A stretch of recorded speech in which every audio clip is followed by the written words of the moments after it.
Hello and welcome to a brand new episode of the Nerdpocalypse Podcast. I'm your host, Jay. I'm here with my co-host, Micah. Hey. And Terrence. What's up? All right, guys, we are back. We have things to talk about. There's actually not a lot of news this week. We don't have anything in checked out, which is weird. I don't think anybody watched anything new. So, the only thing I watched was I caught up on the 4 episodes of Fight Night, the $1 Million Heist. That show's very good. A lot of blackness going on in that show. Everybody's in their A game. I think this is the best project that Kevin Hart has produced. Period. Yeah, probably accurate. Yeah, very good. Yeah, I want to watch the show and then I want to listen to the podcast. So, it's pseudo based on, I guess, even though it's about the real thing. Yeah, like they did a podcast about the true events, and then I guess that got popular, and then they decided to do the show off of that. What you think about Muhammad Ali? What do you think about Muhammad Ali? What do I think about that? When he first showed up, I'm like, yo, this is not working for me at all. But by the second episode, I'm like, okay, he's warming up to me. By episode 2, I'm like, okay, this isn't. He's less of a caricature. He still don't look like that nigga at all. But no. Like when he's not like in the ring, just being super fucking flamboyant and just his regular self, it's fine. It's fine. I warmed up to him. But yeah, that was my biggest gripe. When he first showed up, I'm like, I don't know if I'm going to be able to do this. Who is this? Terrible. Harpo, who is But no, the show is like, I really like the show like a lot. Like it's very good. Yeah, nigga, Kevin Hart is actually very good in it.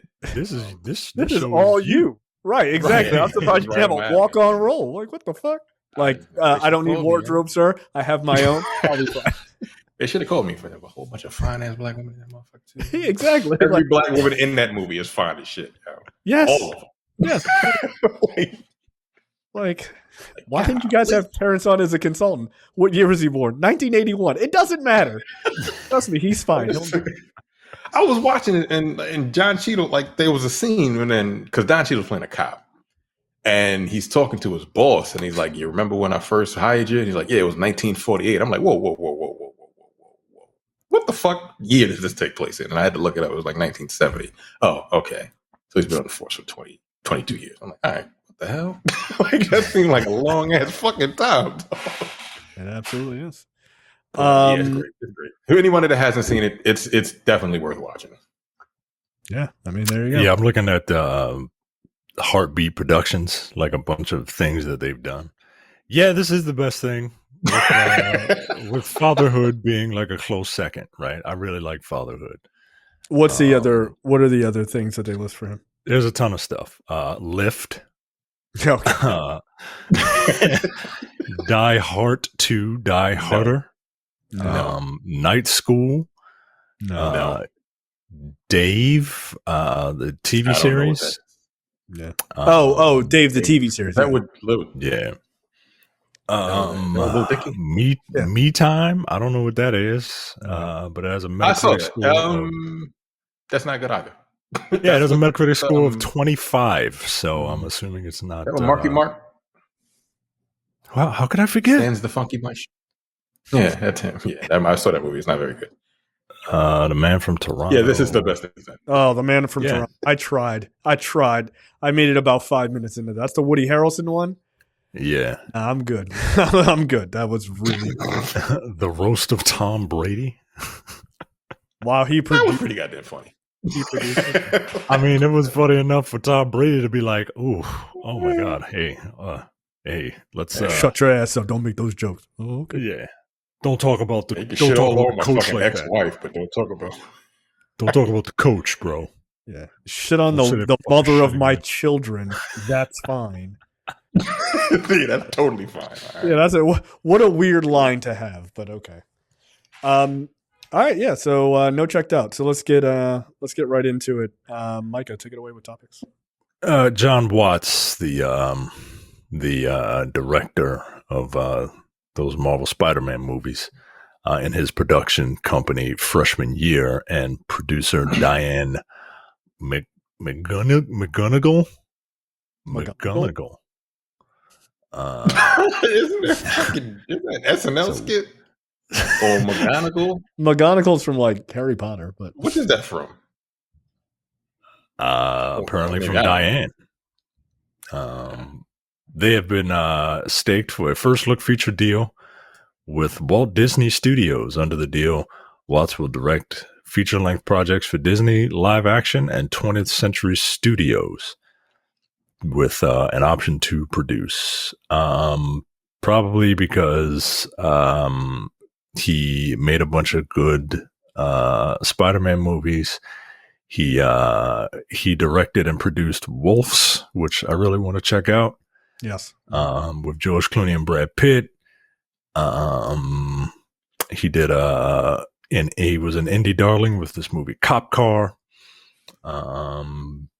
So yeah, quote, Jon Watts is a truly gifted filmmaker who brings spectacle, humor, and heart to whatever he does, says David Greenbaum, president, Disney Live Action and 20th Century Studios. I am so excited to work with him and to be his producing partner Diane McGonagall, on a slate of upcoming projects for Disney and 20th Century. All right. Yeah, that's fine. I like this guy's work, stuff that I've seen. And I don't know. We'll see. I mean, that's fine. I'm not surprised. I mean, considering that he's done incredibly well for Marvel, very specifically, he was supposed to at one point direct Fantastic Four, but he stepped away from that, obviously. But yeah, okay, yeah. Look, I'm looking forward to Wolves, Wolves.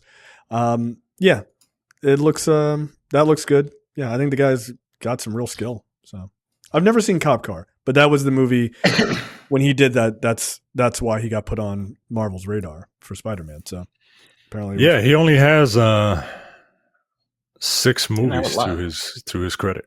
Yeah, and 3 of them are Marvel movies. Which I actually like that show, The Old Man with Rooster Cogburn. Yeah. Yeah, I think that's just started second season or something like that. I saw advertised. It looks good. Okay. I haven't. It's pretty good. I haven't watched it yet. Jeff Bridges, but yeah, it looks interesting. All right, there you go, Jon Watts. He also directed and wrote and executive produced, and apparently is the showrunner for Star Wars Skeleton Crew.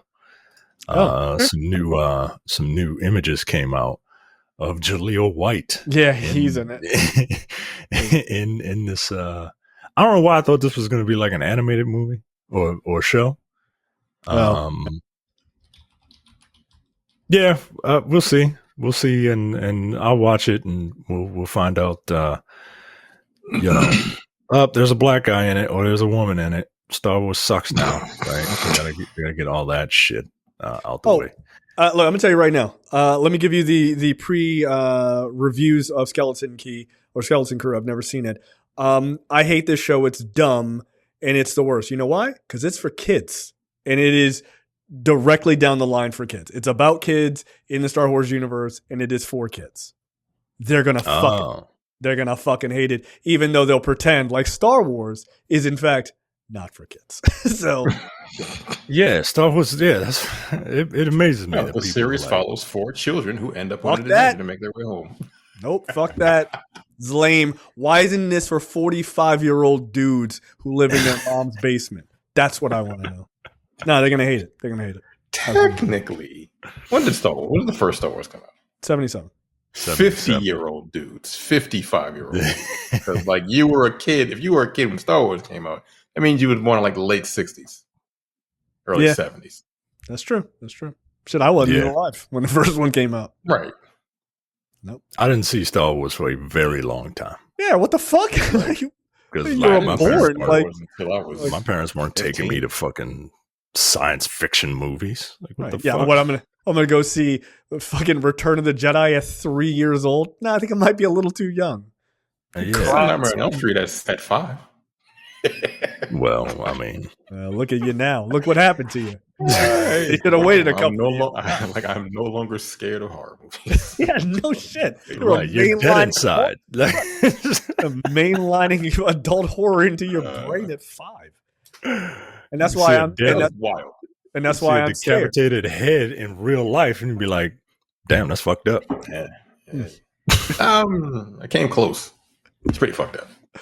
That is terrible. See, there you go. I was a kid. Oh, even there you go. Well, yeah. Like Terrence, it wasn't decapitated. Like Terrence, there's a decapitated head. Like I don't give a shit. Who cares? The Rock thought, oh well, he might be hurt. The Rock better go take a shower now so he can go eat. Rock better go take a shower. What a piece of shit response. Still also, that is just the weirdest. Like his something with his voice doesn't sound right in that clip. Yeah, he was probably exhausted from beating mankind in the head with a steel chair for 50 fucking times. So, right. I actually am really tired. He's like, I'm very tired. And I really didn't give a fuck at that point. Yeah, that was brutal. He didn't even go check in on him. Like, yo, what's wrong with you? Like, it's not supposed to be. His family was right there, yo. Like, Jesus Christ. Oh, I think I got a little carried away. Shut up, nigga. Tried to bring my goddamn nerves. He'd probably get ready to come back too. Probably get ready to come back to wrestling. Yeah, because they cannot get past exploiting these Samoans for their. This is what this one called. Tala Tonga. This is supposed to be coming to the WWE. Talla, nigga, and he's like 6'9" or some shit like that. Yeah. Like, Tola, nigga, shut up. That's his birth name. You don't know. Yeah, Tala Tonga. All right, cool. Like, we got it. Shut up. All right, so there you go, Jon Watts. Next up. Okay. Next up, Peacemaker star John Cena. Peacemaker star, professional wrestler John Cena to lead live-action Matchbox movie based on the Mattel toy line. We're a Hot Wheels family in this house. Isn't that generic? You make a GoBots movie while you're at it. Get out of here. Right. Matchbox. Like, what the fuck? The Suicide Squad and Peacemaker star John Cena has signed to play the lead in Matchbox, a live-action take on the classic Mattel car toy line. See, this is Barbie's fault, yo. This is Barbie's fault. Like now Mattel thinks, hey, we can do this. We can make a movie out of anything. At least Barbie was a human. This is just stock cars. This feels like a Need for Speed. Remember when they tried to get the dude from Breaking Bad? Yeah. They were like, oh yeah, let's put him in front of this movie. That'll make $1 million. And people were like, I don't care about any of this. Like, who gives a shit? So, Extraction director Sam Hargrave is sitting there. Okay, I'm starting to care. It's like you piqued my interest. God damn it. It's just gonna be a racing movie, right? It's just a movie with cars in it, and they're just gonna be like Matchbox. That's it. That's it. And it's gonna be one take. That's fine. It should do, like we should fucking 1917 this shit. Fuck it. Yeah. You gotta put some kind of fucking spin on it, because Matchbox, what the fuck? What are we doing? That would actually be kind of cool to make a racing movie that was actually just a single take. The Barbie movie was just a pro-feminism movie with Barbie slapped on it. So this could be, the Fast and the Furious, but like better. Like with real, like actual stunts, not this fucking ride down a dam, escaping from hell into fucking whatever the fuck was happening. Nah, you're a hater. Yeah, none of that was CGI, by the way. They really did that. Like everybody, fucking tires on fire, riding down the faucet that goes from California to Canada. Okay, cool. You don't know that. You don't know. God, I don't really stupid.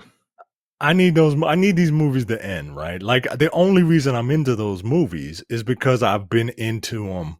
I started 25 years ago. Right. So I gotta finish it now. Yeah, you gotta be completionist. Yeah, but I need them to hurry up and get this shit over with.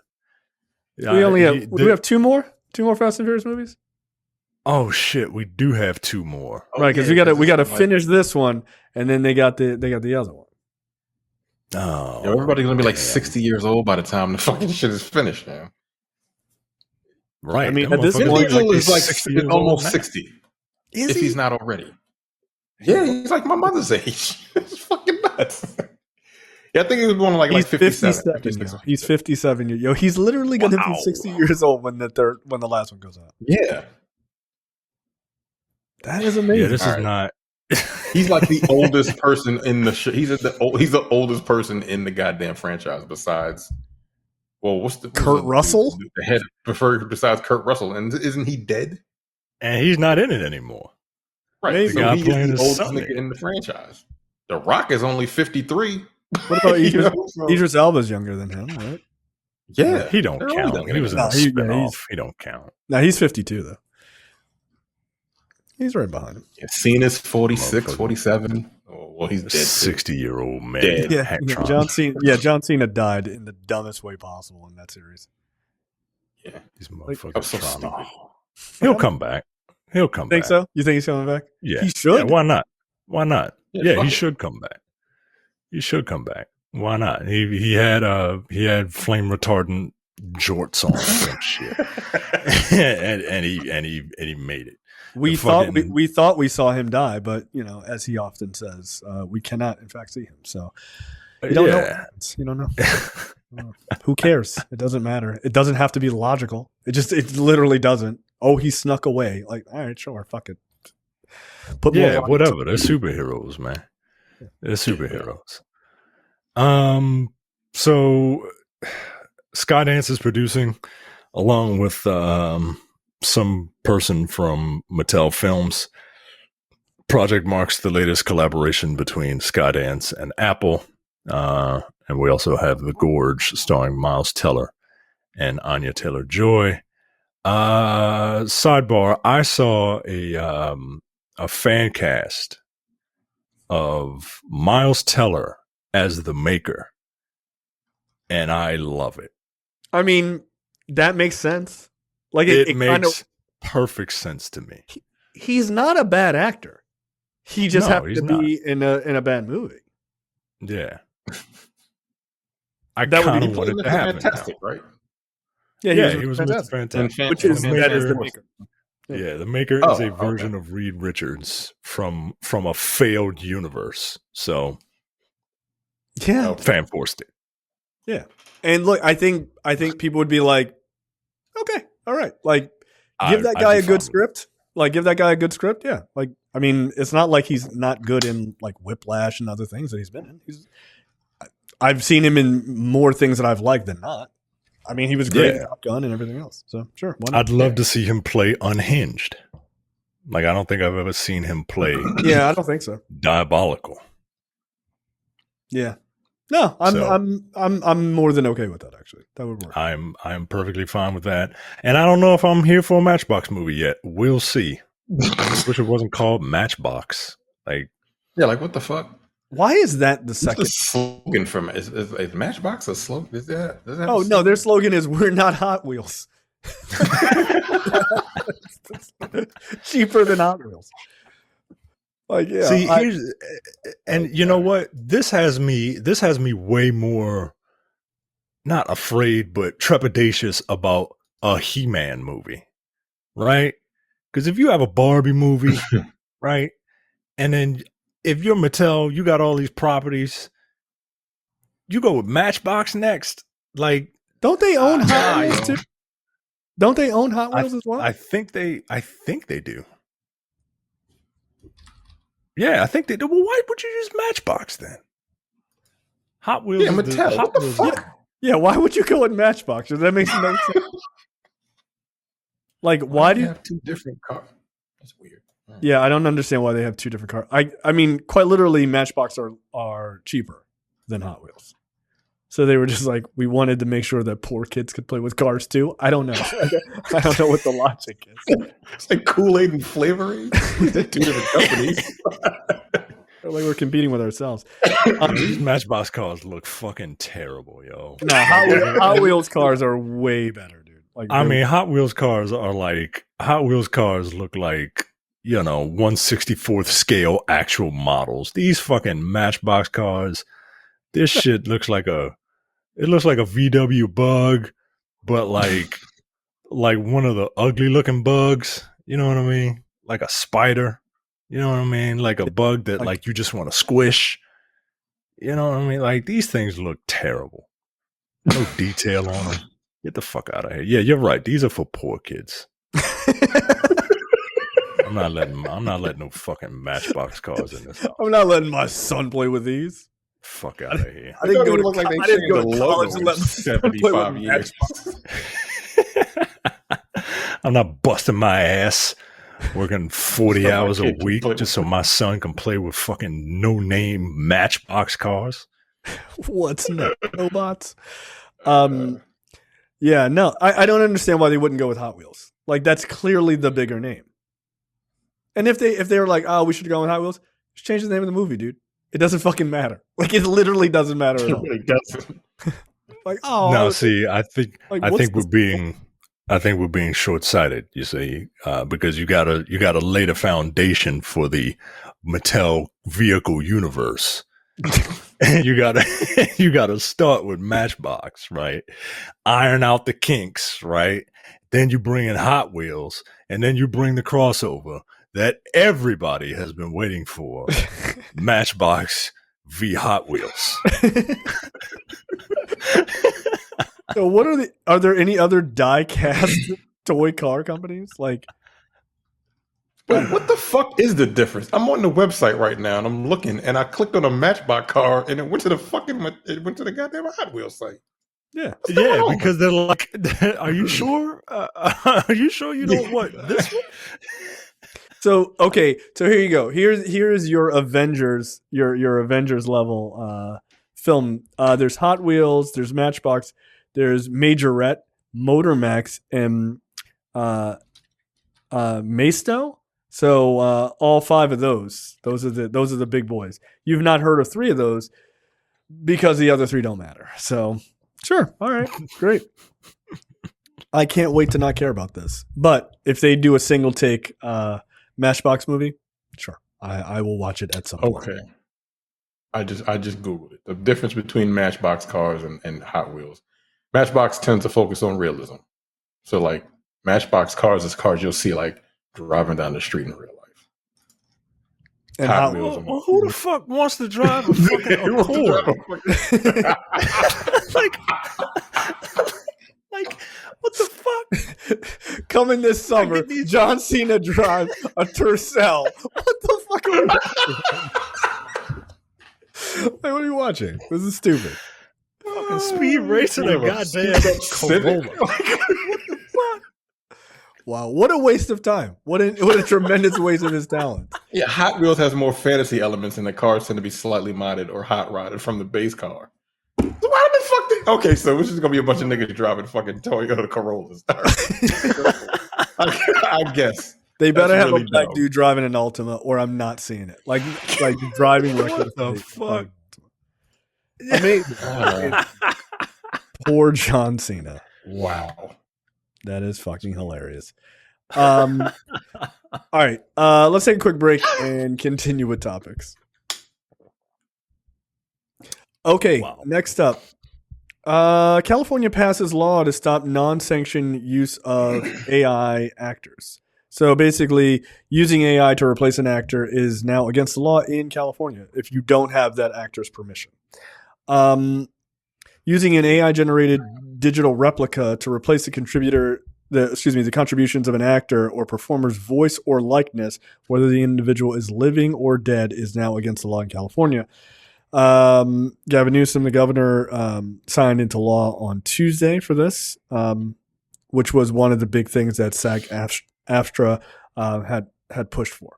So the bill, quote, prohibits the use of a deceased person's voice or likeness in digital replicas without prior consent of their estate. Prohibits contractual provisions that would allow for the use of digital replica of an individual's voice or likeness in place of the individual's actual services as well. So, okay, cool. I can't imagine any normal person would have an issue with that, but I'm sure someone will find this to be unfair on some weird level. Like, yeah, you need their permission. Some fucking bootlicking corporate shill. Yeah. Who really wants to see Peter Cushing in another Star Wars fucking movie. Well, why don't you just ask his friend? It's cool. His close friend. The fuck? That guy's just talking about. Okay. Yeah, I like this seems like super obvious. I can't even imagine why the movie companies would have, if they did, even fight this. Like, just get permission. Hey, can we do that? No. All right. Well, you're fucking dead. Look, they did it for James Earl Jones. Can we use your voice? Yes. I'm sure his estate or his family or whatever gets fucking paid every time they use Darth Vader's voice. All right, cool. Sounds good to me.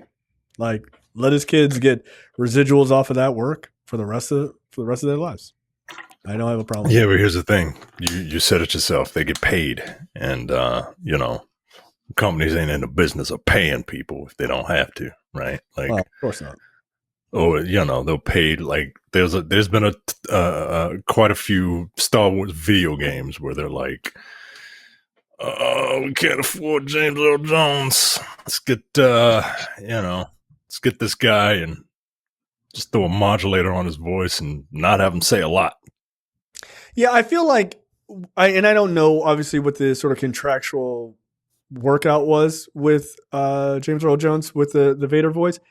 I'd have to imagine there was something like, you can't replace you can't use even the sort of the likeness of my voice, because it's so iconic, because they could easily just hire someone to do a version of him and They've not pay them. Right. No, yeah, I know.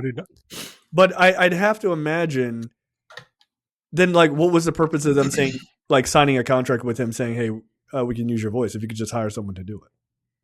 They probably will be saving it for, like, big things, right? Like, nobody gives a fuck about video games, right? Except the people who are in video games. But if you have a movie or a show or something and you want, like, let's say Obi-Wan gets a second season, right? Darth Vader's going to be in that. And you want to hear James Earl Jones's voice. And because way more people are going to hear that than, Jedi Survivor or whatever. Right. That's fair. That's fair. All right. Well, there you go. Good. I think this seems like a pretty slam dunk law. So good for them. Next up, giant human turd, Netflix's CEO Ted Sarandos says that theatrical releases are, quote, an inefficient way to distribute some movies. So basically, he goes on this whole thing. He says, quote, today our members can watch a world of entertainment for a fraction of the price of a box set of The Sopranos in 2007. I mean, he's not wrong about that. And they don't have to wait 2 months for all the episodes of a show to come out for a film to finish its theatrical run. Audiences don't care about windows at all. They never talk about it over dinner. It's unique to Netflix that we have enough scale. We can uniquely spend $200 million on a film and have enough scale of viewership to put it directly on Netflix without trying to recover some of the economics in the theater, which I think is a fairly inefficient way to distribute some movies. What he's basically seems to be saying is, do we make money? Does it really matter? That's yeah, that's kind of what he said. So my wife watches a ton of TV, and she watches like literally everything that comes on every streaming service. Right now she's watching Emily in Paris, and she noticed she was really pissed because not just Netflix, but a lot of streamers who traditionally would dump their entire season onto Netflix. What they're doing now is they're dumping the first half, and then you got to wait 6 months or whatever for the second half of it. What Nah, I don't shows are like doing that. that? I don't like that shit either. Like, it's fucking dumb. Either do it or don't, or just Like, do it week to week. Just do it week to week. Just do it week to week. I have to ask her what kind of which shows do that. But I know Power Book 2 or whatever recently did that. It recently came But they did back. it week to week, and then it took that little break because it's and the then final it took season. a break, right? Because it's the final season. No, she says that some Netflix shows do that. Some Netflix shows, they don't come out week to week. They dump the first. They'll call it, such and such part 1, and they'll dump like those first 5 episodes, and then the next 5 episodes will come out months later. Like, that seems pretty inefficient, I'd be fucking furious.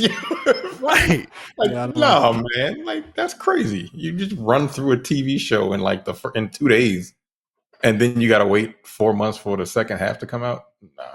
Well, and that's exactly why everybody who was like, I need all of these shows dumped all at the same time. I'm like, that's what sucks is you get really excited and then the show is over in a week and a half, and then you have nothing for a year. I would rather it be week to week. And as much as people complained, and that model slowly but surely went away, nobody is saying shit. Everybody is fine with it. Because I don't know if people remember, that's how TV works since forever. I can't imagine watching week to week. You mean like everything you watched growing up? What the fuck are you talking about? Like, come on. Like movies come out 9 days after they hit the theater, and you have to do week to week on an 8-week television show. You'll be fine. Like, and there's also too much shit on TV. Like, it's an inordinate amount of things. Like, come on, man. It's a lot of it is very, very good. Yeah, that's the problem. If it was all garbage and you had 5 good shows. Yeah. Like, I haven't even finished the second season of House of the Dragon yet. I'm like, show is really good. I still have 2 episodes left. Like, so, and it's nice because I don't really do much in the way of like reading social media, so I don't have things ruined for me, which is nice. That's why fucking Twitter sucks. Hey, did you know what happened? Yeah, nigga, the show came out 8 minutes ago. Shut up. I don't understand how people have this shit ruined for. I mean, you had something ruined for you recently, Micah. What was it? Was it a movie? It wasn't a TV show. I have no idea. It was something I can't remember. I know it was something a couple weeks ago, like last month or something. Some kind of twist and something. Yeah, people like don't write or tweet about it like the day it comes out. I'm spoiling it that morning. Yo, come on. I remember Marvel. Oh, Deadpool. Marvel spoiled the cameos in Deadpool before that's what I meant. Yeah, they spoiled the cameos before the movie came out. Like, everyone who went to Comic-Con or whatever knew all of them. They were like, hey, here's the Deadpool panel, guys. And here's such and such and such and such and such and such. And like, the fuck are they doing? Why did you show me this shit? Bro, we're going to see the movie anyway. Like, you don't have to entice us to see it. Like, yeah, don't do that. Like, that is probably, as far as movies go, that's been my favorite thing about kind of moving away from most of social media, is not having those things ruined for me. I just want to watch the show. Like, we have our Discord. You can go to the nerdpocalypse.com/fans and join the Discord. We have separate groups set up. So you can just go, oh shit, the new blah, blah, blah. And you just go there, and you and everybody else who's seen it can talk as much spoiler shit as you want. And then when I've finally seen it, then I go there. I'm not forced to go there or have it thrown up in my face on the fucking main page. Like, I don't know. Some people get like a really weird rush out of ruining it for other people. I don't understand that. Like, I'm excited to talk about it once you see it. It's fine. I don't know. I don't know if people get a rush from. I don't know if people get a rush from wanting to ruin it. They just can't like contain themselves. Because a little bit of like, column we live in this. You're probably right, and it's I don't know, man. I don't know. Let people. Do you give a shit about the Emmys? I saw people won from the Bear. Not really. I don't really care about the Emmys. I don't care about much about awards. You don't care about the Emmys. What were the big takeaways? I'm going to name off some of the I'm going to name off some of the winners and losers because I like award shows, and for some reason, I felt like this was not advertised at all. I felt like I didn't know they fucking happened. I didn't know the Emmys was happening until like Right. the Emmys is on in 30 minutes. I'm like, okay, cool. I did not know. I think I made some predictions about the Emmy. Didn't we make Emmy predictions when they came out? Yeah, I don't remember. Maybe, but nigga, TV is kicking movies' asses, yo. Like, 100%. TV is amazing. 100%. TV is fucking amazing. Listen to the nominees for drama series: The Crown, Fallout, The Gilded Age, The Morning Show, Mr. and Mrs. Smith, Shogun, Slow Horses, and Three Body Problem. Shogun set an Emmy record. 17. It won like 17 Emmys. Jesus Christ. Jeez. Which is ridiculous. Yeah, it was killing it. Comedy series, Hacks won. I hear that's very That's the HBO Max show. My wife watches that show. She likes it. She likes everything. Baby Reindeer won everything it was nominated for. good. As it should. Yeah, I recall that. And I don't know what Hacks was. The main Hacks is about this older female comedian, kind of like a Joan Rivers type. Yeah. You know how Joan Rivers was supposed to get like one of the big late shows, but she didn't. That's okay. Kind of they're kind of using that as a jumping off point for this. It's not based on Joan Rivers or anything, but yeah, it's kind of what it is. Yeah, Baby Reindeer won Best Limited Series Anthology. Jeremy Allen White won for lead actor in a comedy. There's a big debate as to whether or not The Bear is a comedy or not. It's not. Sidebar. I finally watched it because I finally watched The Martian. Remember that was up for like comedy or whatever the fuck. That was weird. I like that. I really, really fucking like that movie. Like a lot. What? Of course you do. Like it's Matt Damon movie. It's just a good movie. Yeah, it's just a good I've movie. Never seen it before. It's just a great fucking film. It's like an old '90s like feel good, happy go lucky movie. I loved it. I love. You can move in with Micah because now you're a part of the fucking their household, and everyone there loves that movie. Yeah, I was meant to tell you that a couple days ago. I'm like, yeah, I finally watched it, and I understand why your wife loves it so much. This is a fun fucking movie. There's really good. I literally cannot imagine having a negative thing to say about that movie. Right, that's the thing. Like something's wrong. Something's like psychologically wrong with you if you're like that movie fucking sucks. Like. Why? It's fine. It's fine. It's about human beings. Overcome. It's about smart people doing smart things to overcome fucking adversity. Right. Like it's Armageddon. Led by America. Like, but the global community is helping, but like spearheaded by America. Right? Thanks for the help. I mean, stay over there, but thanks for the help. Send your microchip. And then China coming in to play a pivotal role. You know what I mean? Like everybody, as you do. Well, it's funny. Like I feel the same way about movies like that. Like you're saying, like those sort of '90s, probably like even into the 2000s, the feel good sort of movies like that. I feel the same way when I watch any of the sort of early to mid 90s whimsical films, like like Liar Liar. They're just like, I wish my dad couldn't tell a lie. And it's like, okay, that just happened. You're like, what the fuck kind of magic is this? Like, what are you talking about? Like we don't have those kind of movies anymore. And my wife got my daughter to watch Big. Big came up on Disney Plus, and she was like, oh, we should watch this. Love that movie. Like, you'll like it. My daughter loved it, and she of course loved the piano scene and everything else. But like, we just don't have whimsical movies like that anymore. And I she started watching, and I kind of came in, and maybe a quarter into it, I was like, oh shit, Big. And I was like, I just sat down. I was like, just sit down and just fucking watch it. It's such we really don't have movies like that anymore. Yeah, whimsical movies are just not a thing anymore. Like that's why I sat and watched it. And I was like, I really like this. I feel good after watching this fucking movie.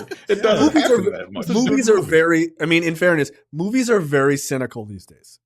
Like, and I think just society is incredibly cynical. Like, The Martian, just imagine that movie coming out now. We teaming up with China.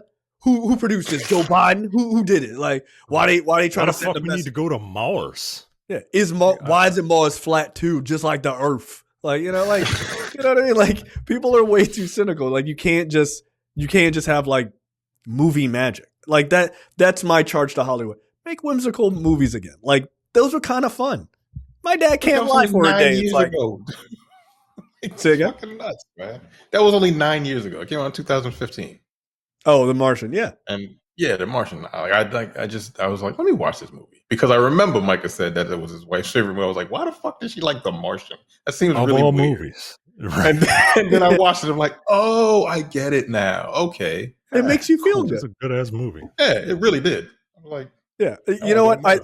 I would like people to comment like, what is that like 90s 2000s kind of like feel good movie for you before movies became incredibly dark and cynical, which I think was probably around the early 2000s. Like The Matrix came out and everyone like The Matrix, right? It was like, yeah, just like put their hoods on and leather jackets and just got mad. But before that, like, yeah, it was just like magic just existed in movies. They didn't explain it. You didn't need a wizard. Like, you just went up to a booth and made a guess or like had a wish and the wizard was like, sure, all right. The fucking animatronic robot gave you your wishes. Like, yeah, I kind of miss movies like that. They were fun. Yeah. You miss movies where a woman has sex with a man who has the mind of a child. I mean, was he technically above age? Yeah, like that movie Overboard, which is a movie where a man tricks a woman who has amnesia and has sex with her and tricks her into believing that he's the mother of his children and his wife. You know, whimsical. This whimsy seems like sexual assault to me. Yeah, I mean those parts of the movies maybe they don't work quite well in today's age because all of you fucking Uber fucking libs won't just allow. I mean, they don't like it. Maybe it's cold outside. Like, that's too much for them. Right? Like, what the fuck? It's the dumbest fucking argument I've ever heard in my entire life. Oh my goodness! Like every year, people get mad about a fucking stupid song where a guy's just like, "Hey, you want to hang out?" And the woman's like, "No, I'm good." He's like, "You sure?" "No, I'm good." "All right, fine, bitch, get out." Like, what the fuck you? Just relax. Yeah, yo, 50 no's and a yes is still a yes, right? Right? That feels uncomfortable to verify. That's a Family Guy joke. That's a Sean Connery Family Guy joke. Yeah. That's Okay. all that is. I've never seen Family Guy. I only heard you say it. You guys should still watch Puss in Boots. Speaking of like happy-go-lucky movies, the last wish. The third one, right? Everyone says that one's like, didn't that win like an Oscar or something? Is that the third one? I don't know if it's the third or second one, but the last one that came out last year, The Last Wish, very good. Yeah, I'm pretty sure that's 2020. I don't think it was last year. I think it was like 2022. But yeah, I think that's the third Puss in Boots movie. I can't believe there's been like 3 of them. So, all right. Well, there you go. That's very also an excellent movie. I think y'all would like that. A couple of people that I want to shout out for best supporting actor, male and female: Lamorne Morris for Fargo. He won. He won. Yeah, he won. Wait, who? Lamorne, the black guy Fargo. from this. Oh yeah, I like that. Fargo. And who my wife thinks is your celebrity doppelganger. Who, me? Yes, Me. Jay. Lamorne Morris. Yeah, that's not bad. Yeah. That's not bad. No, it's not good either. No, I'm just saying. I'm saying it's accurate. I'm not saying. I told her. I said we tell him, and he even admits that he looks like Bokeem Woodbine, and he's I'll like, take that. "Who? She don't know Who?" And then I said, "You've seen him before. Just look. How do you spell it? B-O. Just type in. Just Google will fix it. Just stop asking me to spell. Just Google will fix it. Google knows how to spell. I don't know how to spell. You don't know how to spell. Just get the fucking Bokeem." And she looked it up. And she was like, "Oh, y'all did him wrong. He don't look like him. Like what? But he looks more like Lamorne Morris. Right. Yo, is your wife racist? Just all niggas looking like her. Like, what the fuck is that? Because I don't see it. I'm sorry, I don't see it. I don't see it at all. I don't see it at all. Now, I would say because I have a beard, I like, and Bokeem Woodbine doesn't. I look less like him, but when I was like without any facial hair, I definitely looked more like him. Yeah. But Lamorne, I'm sorry, I can't get over that. That's fine. I know exactly what that nigga looks like, and he don't look like you at all. No, he's a number of shades darker than I am. This picture of him, no. I can see personality wise that's closer to my. Maybe that's it. Maybe that's it. But yeah, no. And I don't have a space between my front teeth that you could pull a mic cord through. So no. Lastly, but not leastly, Liza Colon Zayas from The Bear. She won Best Supporting Actor. I saw that. Okay, yeah. And, she deserved very happy for her. Yeah, very happy for her. I saw her. She's getting ready to do like a big event with Tim Walz soon. So good for her. Great. Glad she won. Yeah. I know her husband's like, yo, I was on Dexter and I didn't win a fucking Emmy. Like, what the fuck? Not fair. I don't know if he won an Emmy or not. All right. So let's take another quick break and then we're going to get into What the Fuck Stories brought to you by JTD from the Edit That Out podcast. All right, Micah, take it away. This is egregious. A man claims it's paid to ruin people. A man has come up with an ingenious way of making money, crashing weddings and pretending to be the bride's or groom's lover and asking them to run away together. Ernesto, a middle-aged man behind the bizarre service, has become the talk of the town here after appearing in a now viral video posted on TikTok. He claims that while most people see their wedding day as the happiest day of their lives, for some it's a nightmare waiting to happen. And those few happen to be his clientele. For a base fee of what equates to $550, Ernesto promises to crash the client's wedding and pose as the love of their life, begging to run away together just to get the event canceled. Quote, if you have doubts, you don't want to get married, or you don't know how to say no, don't worry anymore. I will cancel the wedding for you. You will only have to tell me the time, place, and date, and I will appear at the ceremony. I will say that I'm the love of your life and that we will run away together hand in hand. This kind of defeats the whole purpose when you advertise this service. Yes. But okay, apparently the service started as a joke, but after being inundated with requests from interested parties, Ernesto realized he was onto something. He currently charges for crashing an event, which doesn't include travel expenses, but he gets paid extra in case of unexpected incidents. For example, if you get slapped, punched, or kicked, he gets paid more. A slap earns you the equivalent of $55 extra. Only 55? Nah, yo, get out of here with this shit. Get out of here with this garbage. Yes. Where is this? I gave Ernesto's name as a hint. It's probably Mexico, but I'm saying Venezuela.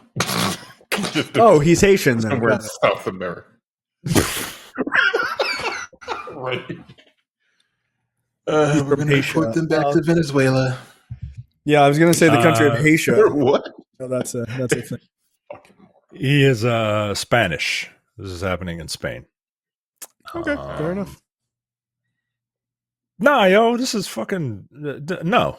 I mean, look, I guess I can't be mad at him, but like I'm trying to find a reason to be mad at this dude, but like he's capitalizing on the cowardice of others, right? I mean, like, I can if you don't want to get married, just don't get married. No, I can respect that. Yeah. Like this is some late stage capitalism. I get it. You trying to get out of this? Yeah. That's why. Yeah, I get it. I get it. I mean, Get your money. I would make fun of them. I would make fun of them. I would take that money and then make fun of, the punk bitch that just decided like, oh, I can't go through with it. Ooh, and instead of just saying no, like I can't do this, you got to stage all this extra shit. And no. All right, there you go. Get out of here. All right, Terrence, you're up. Let's see. The World Stinky. I don't know what this is. The world. That probably would give it away. However you pronounce his name. The world's stinkiest cheese. The world is full of stinky cheeses. I don't like the word stinky, but according to a team of researchers from Cranfield University, this place's cheese is the stinkiest of them all. Limburger, Munster, Eposse, de Bouche, Brie de Mou. You're right. I mean, there's an X in there. I guarantee you that doesn't even. Yeah, there's like 12 of them. Yeah, Ma, whatever. MEAUX. What is that, Micah? Mo. MAUX, like faux. Mo. MEAUX. Oh, MEAUX. Yeah. Like Bo. Yeah. Bo. Mo. Yeah. Only some of the cheeses famous as much for their pungent aroma as for their taste, but the unofficial title of the world's stinkiest cheese goes to a French delicacy called Veau Boulogne. Bouillon. Boulogne. You had it bologna, my nigga. It's my cheese has a first name. 2 decades ago, 2 decades ago, scientists at Cranfield University, north of London, tested 15 of the world's stinkiest cheeses to determine which of them had the worst smell. They used human sniffers as well as a computer-linked electronic nose to rank the odor of the cheeses and determine the Veau Bouillon, whatever, was by far the stinkiest. I don't get that. I don't understand that at all. How can you eat that? They say, like Limburger and stuff like that, while it's very smelly, it tastes really good. But to me, if I'm going to eat something and it smells like feet, I don't think I'm going to enjoy it. How does that change the taste? Like, if it smells like feet and then I eat it, it's going to taste like, what the fuck is it going to taste like? It's going to taste like foot cheese. Yeah, like, no. Like, smell is a huge portion. Right. It's linked directly to taste, is it not? Yeah. You know? No, man. I won't eat anything that I'm not going to eat anything that I think smells unappealing. Like, if it smells unappealing, it is unappealing to eat. Okay. Yeah, that's disgusting. I can't imagine. Yeah, I've never smelled like really bad smelling cheese, so I don't know. I'm not cultured enough to eat funky ass cheese. Apparently, that's fine. I've never had Limburger before. Depending on what the smell is, I would be willing to try it, unless it again smelled like feet. Then I would be incredibly apprehensive.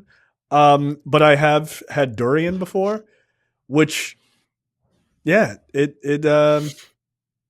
tastes like feet. Is what I would imagine feet taste. I don't like it. I don't care for it. Well, here's the thing: your feet aren't supposed to smell. First of all, that's people just not take care of feet. But we all know what that smell is. Yeah, we do.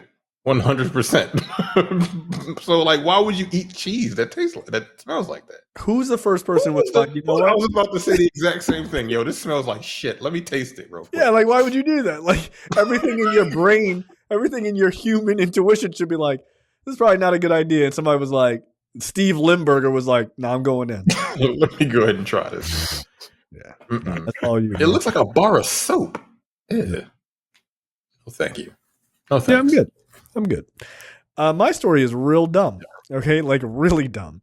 Father installs surveillance camera on daughter's head to keep an eye on her. And just because you can't see the image, is not like a small one. It's like this fucking big. It's like like a fucking task cam on her This head. is a it's huge. It's fucking huge. A father, fearing for his daughter's safety, allegedly made her wear a surveillance camera on her head so that he could keep an eye on her. The woman is shown being interviewed while wearing a CCTV camera on her burqa-covered head. Asked about the bizarre accessory, she said that it was her father's idea, adding that she had nothing against it because she knew her parents were concerned about her safety. Now, the reason they are concerned about her safety is because a woman was tragically attacked and killed in the country in which she lives in. So the unidentified woman went on to say that the idea of her wearing it, what we, quote, assume is a battery-powered camera, when she goes out in public, was her father's idea. Because her father is her personal security guard, she says. Apparently told her the surveillance camera would help him monitor her closely, and she agreed to wear it. All right, bro, they make smaller cameras. Like what you have on a lapel. Like you don't have to put a giant CCTV camera on top of her head. So where this woman is wearing this on her burqa-covered head, where is this? Iran? India? Wow, you're both racist. It's nowhere close to that. Yeah. It's Pakistan. Don't be ridiculous. Now you can open the story and see this fucking full-size CCTV camera this woman has on her head. It looks fucking ridiculous. She looks. Yo, come on, man. What a fucking joke. This is like a baby monitor, yo. It's bigger. Yeah. Holy shit. She looks utterly ridiculous with this head on, like this thing on her head. Like, hey, girl, you were trying to go out? No, my dad's right there, right up top. He says no. So was she wearing like a backpack? Yeah, because it's got like and it's just some like sort it's of got like a shelf right above her head, and there's a giant camera on it. Yeah, maybe a giant camera on it. Okay. Yeah, like a PTZ camera, yo. Like, quite literally. What the fuck? This is dumb. Yeah, it's incredibly stupid. Which makes total sense for this segment. All right, let's get into trailers this week. First one up, Woman of the Year. This is directed by Anna Kendrick. Excuse me, Woman of the Hour. I apologize. And this is directed by Anna Kendrick and starring her as well. I thought this looked really good. This is it's not so much a trailer as much as it's like kind of a clip from the movie. This looks very good. She is sitting across from like going on a date with a guy. I guess it's in the 70s. And he kind of gets angry at something she says. And it starts getting really weird. And he's clearly, trying to like. So the movie is the directorial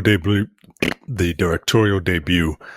Woman of the Hour, the stranger than fiction story of an aspiring actress in 1970s Los Angeles and a serial killer in the midst of a years-long murder spree whose lives intersect when they are cast on an episode of The Dating Game. Oof. Oh, I know this story.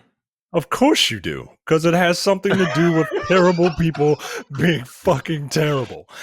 What the fuck? Yeah, they had that fucking serial killer in The Dating Game that one time. Yeah, I remember. I know that story. Yeah, I know what this is about now. Okay. Well, I am super intrigued by this premise. All right. Yeah, I'm looking at it now. I didn't see it until just now, until we just started. Yeah, this is I'm interested now that I know what this is about. I have a problem. Yeah, you do. You do. No, but I actually think this is a really good kind of stressful scene. Like way when he asked for the 2 drinks and the waitress looks over and she's like, no. I'm like, I'm good. Don't serve me anything else. Yeah, it ratchets up the tension pretty good. So I'm very interested to see, especially coming off, Micah, your review of Blink Twice with Zoe Kravitz's directorial debut. I'm interested to see what Kendrick does. But yeah. And she it does turns not out- play roles like this either. She's always like playing very light, kind of bubbly roles. So it's kind of cool to see her kind of stretching out into stuff like this. Yeah, if you let women write and tell their own stories, and holy shit, you get really good stories. Like this movie seems like a very, very good, like you said, like a tense type of movie. Like I'm super interested in it. And that premise is amazing. Like Yeah. His name is after Rodney Alcala. I remember. Yeah, I know this story. I'm curious That's wild. I'm curious to hear, if and when you watch it, I'm curious for you to expound upon like what you know of the story versus what is shown in the movie. Yeah. So October 18th on Netflix. And by the way, this was written by a man. So sometimes you need a little bit of man help. How about that? No, but she directed it. So I'm looking forward to seeing what she does. That looks very good. Next up, The Franchise. This is a series coming to HBO about a group of people trying to they're trying to make a comic book movie, and it's a complete disaster. And while they're doing that, the sort of executives behind it are filming the movie somewhere else and planning on cutting all of the scenes being shot by this crew. So the trailer's fine. It's interesting to me, but there's a lot of sort of information about the series in and of itself. The Hollywood Reporter actually did a write up about it. It's done by the people who came up with Veep and Secession. John Brown from Secession, and Armando Iannucci from Veep, and Oscar-winning director Sam Mendes. Speaking of 1917, what the fuck? So they all teamed up to work on this, and they're basically saying, people think these movies are all laid out in neat phases, talking about comic book movies, for the next 10 years. Then you hear about a set where in the morning a limo literally pulls up, the window comes down, and they hand out a new script pages. Our producers on set have 8 versions of the same script open. They go through each script, cherry picking lines, and then they Frankenstein a scene out of nothing. Or the studio sends an actor to the set in the morning, and they basically write the day's entire scene to accommodate the last minute casting edition. You would assume all of this was decided 2 years ago, but it happened a lot across Marvel and DC movies. I bet more DC than anything, but I was about to say, it seems like that's a DC thing. Yeah, but of course they'll just paint Marvel with that too. Now, rewrites happen. Like, I'm not going to pretend that they don't. Yeah. But yeah, that sounds kind of interesting to sort of. I like the idea of lampooning. Like, we've got The Boys that kind of lampoons comics in and of itself, comic book movies, but this is sort of lampooning the business of making comic movies. So I don't know. I enjoy stuff like that.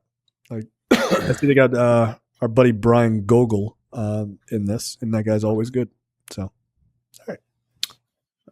Always like, movies about movies, shit like that. Right.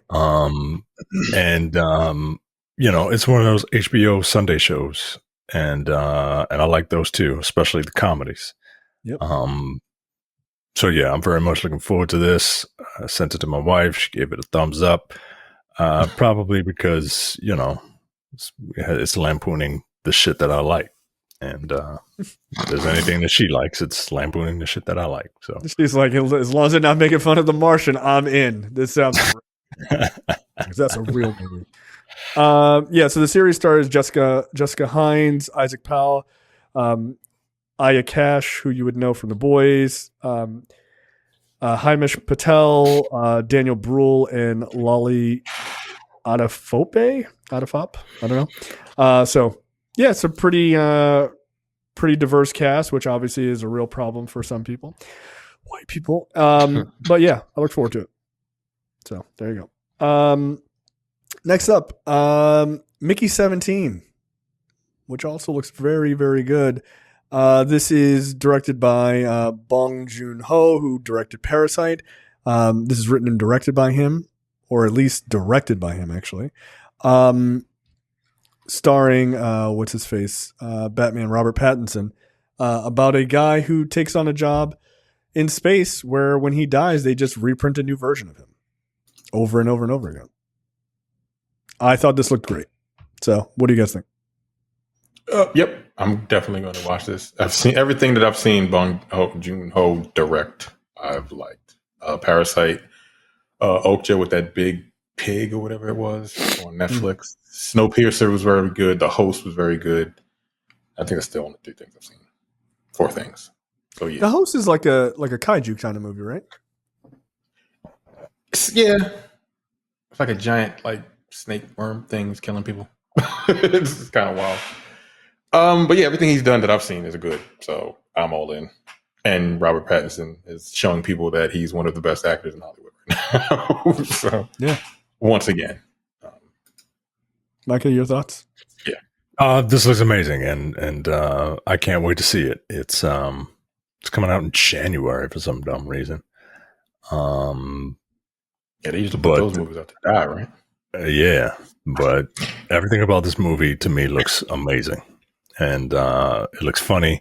It looks like I want to see it to see what the underlying message is, right? Mm-hmm. Like he does that in his movies. He just does it very well. Yeah, this looks super good, man. Yeah, you got your boy Mark Ruffalo in there as well. Yeah, this looks very good, and Steven Yeun. Like it's actually a very good cast as well. It's not what I would have assumed we'd get from him after Parasite, but because it feels like a wildly different film.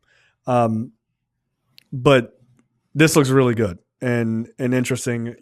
I'm sure there's like probably conversations about sort of the idea of just working and not caring about humanity. Yeah, using human beings as like fucking cattle. Yeah, it's like a commodity, right? Yeah. And this black girl, this black woman at the end of this thing, she is getting ready. She is like, spit roast me, Batman. Yeah, it's like there's two of you. She is super excited. Yeah. It's like, and if one of them dies during coitus, you're fine. Yeah, get another one. I've seen her in a lot more things too. Like Naomi Aki, she's in Blink Twice, right? She's in Blink Twice, and she does a very, very good job leading that movie. Oh, she's the lead? Nice. Yeah. She's super. She was in the Whitney Houston movie. Yep. She played Whitney Houston. I Want to Dash Somebody. I actually kind of like that movie too. That was better than the one that we did. That was the fake Whitney Houston movie. That one was not good. Oh, right, the Netflix one. Like, wait a minute, this is terrible. Yeah, no, I think Mickey 17 looks really good. I'm kind of bummed that it doesn't come out until January, but that's fine. It's a long time to wait. Yeah. Oh well. But all right, I think that's it. A bit of a shorter show this week. Not a lot to talk about, so hopefully we will have plenty next week. But that's it for us. We will see you guys next time. I'm going to Baltimore Comic-Con, as my son puts it. So I'm with him. So I'm hoping to have some stories of his first Comic-Con. Cool. And that's hoping. Weekend? Yeah, that's this weekend. And I'm hoping he doesn't I want to go home the second we get there. I hate this and I hate everything about it. Right. Best of luck with your con crud that you're gonna get. Have fun. Yeah, that is a thing, isn't it? Yeah. Well, maybe maybe like yeah, I would. Honestly, I would do it. I'd do a mask. The worst con crud that I've ever gotten wasn't from a Comic-Con. It was from an anime. That does not surprise me in the least. It was from an anime convention. Not Otakon. It was an anime convention called Katsucon. This was before they did it at the Gaylord, and yeah, it was. It was fucking terrible. Sorry, That was the last fucking anime convention I went to because I'm like, yo, this shit is fucking. I don't know what the fuck you people are doing. I don't know what y'all are eating. I don't know what is coming off of you or incubating inside your bodies.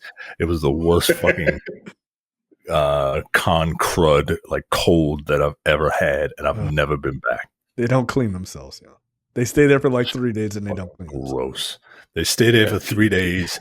They have orgies in fucking in hotel rooms because it's the only time that they can actually get some fucking dick or get some fucking pussy.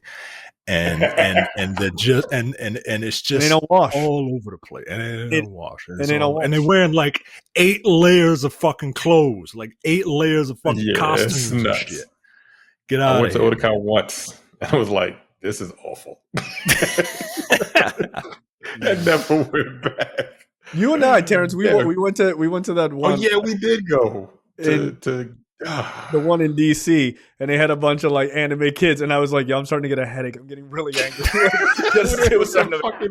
I don't know if they were kids, my nigga. They were just sitting in the middle of the floor, and they were making me feel like, "Move, yo, just move. I'm too old for this." Like, what are you fucking kids? What are y'all doing? We live in a society. Get out of the center of the floor. You're driving me crazy.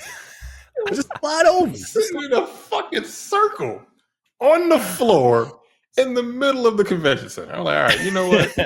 This is not for me. Like, so we have to move around you. Okay, cool. How about I kick your back in? How about that? How about that as an option? Get out of my way.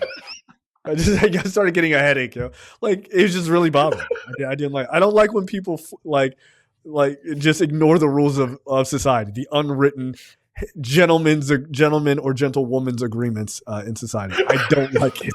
It bothers the shit out of me. There's a different breed of people, man. Hey, as long as you ain't hurting nobody and not getting anybody else sick, like, wash your ass, bring a mask. You were actually very. I'm glad I brought this up. You're 100% correct. I am going to bring a fucking mask. You should. Because I don't want to get whatever the fuck people are going to be giving. Nah, you should put on a mask, and then you should put one on him, and then fucking master blaster that shit and carry him around on your shoulders to keep him away from everybody else. Don't touch anything, for the love of God. Don't bring any of this home. You have a young brother. We want to make sure he's okay. I don't want to give him what all these weirdos are giving out just through the air. Yeah, and just bring some Purell. You'll be fine. Yeah, like a little bottle of Purell and a fucking mask. Can you order one of those? Can you order, like, you got time? Like, when is Comic-Con? This weekend? It's Saturday. Yeah, you got time. You can get a Prime shipping. Yeah, go to Amazon and order one of those human bubbles, right? Like, they run into each other. You just get in that, and then you just walk the fuck through. It's like, that's your Comic-Con costume. Like the Bubble Boy. Fuck yeah, you're Bubble Boy. I'm Bubble Boy, and this is my son, Bubble Son. Like, get the fuck away from us, y'all. Oh shit! Yeah, this is Bubble Boy and fucking Bubble Boy and Spider-Man Bubble Boy. Yeah, that's it, son. This is a new outfit. Spider-Man Bubble Boy. Yo, for $199, you get 2 of them. Yo, they're on Amazon right now. You get 2 of them. You just walk around in that shit. Oh shit! People won't even. They'll have to respect you. They have to respect it. And got 2 boys. That's the perfect thing for them. You just run into each other for an hour until you throw. And we got a hill. Oh shit! We got a hill too. Fuck out. Yo, they got kid size ones. Oh shit! $50. You get 2 of them. Oh, even better. All right, I'm gonna send you the link. You should actually send me that link. I'm gonna send. I'm not fucking kidding. We get ready to get a fence so that we can just kind of let them go outside. Oh, nigga, they unattended to. Nigga, they gonna run right over each other in these things. Yeah. Oh my God, I wish I had these as a kid. Are you kidding me? You fucking my friends up. 2-pack inflatable bumper balls for kids. Yep. Oh yeah, hell yeah. Sumo balls, 2-piece was $60. You can get it tomorrow, my fucking. Yeah, you order now, you get it tomorrow. I'm trying to help you. I'm trying to help you out. Actually probably gonna get this. Oh shit, they got a giant hamster wheel. It's inflatable. Dude, you should get them that. It's $89. Oh, you send them little niggas down that hill. It'd be a wrap. They got one for $1,500. What the fuck? No, they would come back with several broken bones in this thing, but it would be worth it. All right, that's it for us. We will see you guys next week with Micah's horror stories of Comic-Con. See you. Bye.